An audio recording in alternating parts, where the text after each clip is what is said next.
Welcome to World History 1500 to the present. For much of the 20th century, American college courses focusing on world history after 1500 of the Common Era explained the rise of Europe and the post-World War II transfer of the mantle of global hegemon to the United States. Of course, the narrative was biased, predicated on a worldview that worshipped the supremacy of so-called Western civilization, within scare quotes. However, after the independence of several formerly colonized states in the 20th century, the notion of inherent European cultural superiority was challenged and eventually withered. By the 1970s, historians, geographers, and economists began to use the term Eurocentrism to criticize past views of world history. In this class, we will combine the understanding of world history from historian Dipesh Chakrabarty, who in 2008 suggested we need to provincialize Europe, and also the Wisconsin School historian Robert Marks, who in 2009 replied that we ought to start with Asia, with greater attention to environmental history. Learning from these two approaches, we study the history of the world from 1500 to the present, from the soil up, starting with Asia, with greater attention to the environment. Should you need to contact me for office hours, you can see my contact information up here. Just shoot me an email to set up a Zoom call. Of course, you can reach me during Skype chat during office hours using my Skype ID that just works like a chat app.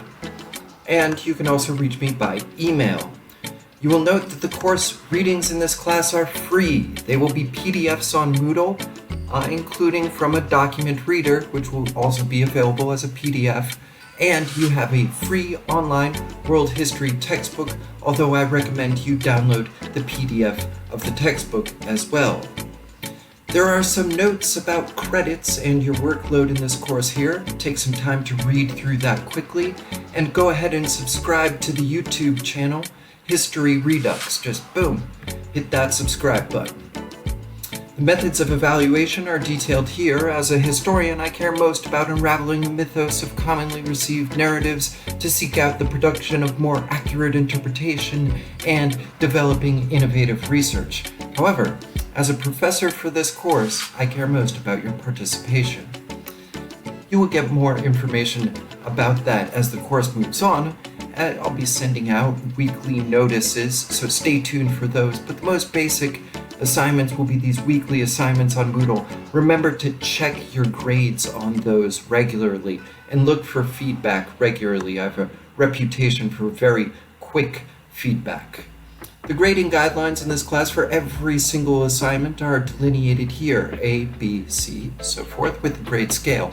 Of course, if the assignment is just 1 through 10, the A range is going to be 9 to 10, the B is going to be an 8, the C is going to be a 7. Should you get a C or less on any single assignment, make sure that you contact me and we set up a video call to improve your grades. Take some time to read through the course policies here and the excellent sweeping non-discrimination statement of the university, and take note that you will have extra credit available in this course as well. In addition to those mentioned in the course description, the Department of History maintains that all history courses will develop students' understanding of civics. This is global civics in this case, so being a global citizen while fostering personal and professional development. You will also demonstrate proficiency in critical thinking as well as communicate effectively and professionally in written English by the end of the course.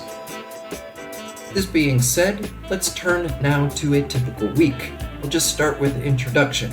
You'll have a note on optional readings. If you can skim a reading, you can skim the optional readings, and you'll have required readings as well. Pretty easy to pick out those. So here, required from the textbook, required a PDF, optional in the textbook, required, and then these documents are in the document reader, and those will just be labeled by their number. Very simple. The only other thing I would note when you read through this is make sure that you take note of holidays as you're reading through the schedule and the exam schedule at the end.